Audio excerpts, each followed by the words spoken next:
Tanong po ni Ma'am Lady 23, Doc, same pa rin po ba yung feeding guide measurement ng SDN 28, 21 sa SDN 2042 po?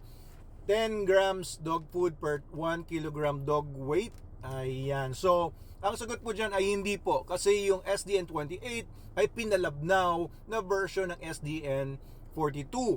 And yung SDN 21 ay mas lalo pang pinalabnaw na version ng SDN 42. Kasi po, maraming naghahanap sa amin ng murang dog food. At yan na, binigay namin SDN 21. SDN 28, nasa mid-range naman po yan.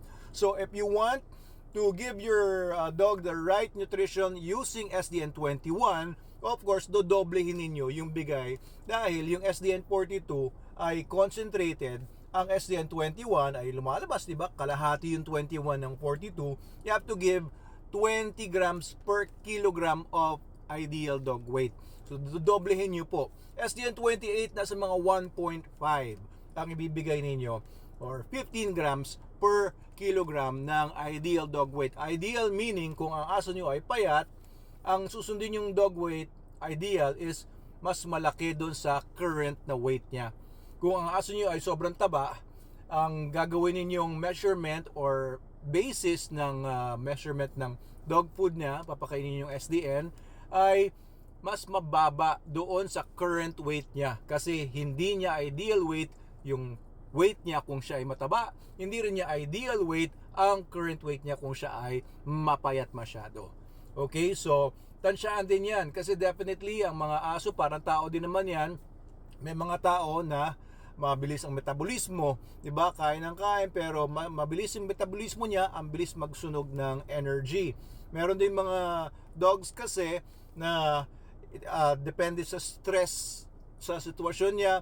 Pag mas mainit ang panahon, mas mabilis na nagbo-burn ang calories ng aso.